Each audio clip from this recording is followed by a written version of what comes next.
కోలాహలంగా వేణుగోపాలస్వామి మహారథయాత్ర పోటెత్తిన భక్తులు.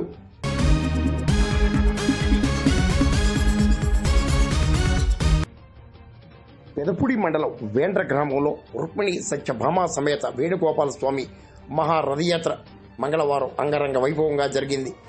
ఆలయ ఈవో పాటి సత్యనారాయణ, అనపర్తి ఎమ్మెల్యే నల్లమిల్లి రామకృష్ణారెడ్డి ఉత్సవ కమిటీ ఆధ్వర్యంలో స్వామివారి మహారథయాత్ర నిర్వహించారు.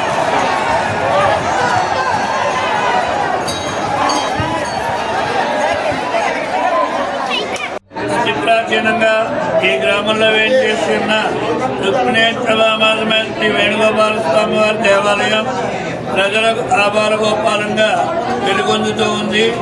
ఈ గ్రామం ప్రత్యేకత ఏమిటి అంటే ఎక్కువగా వేణుగోపాల స్వామి భక్తితో ఈ గ్రామంలో ప్రజల్లో సగం మంది పైగా వేణుగోపాల స్వామి వేణుగోపాల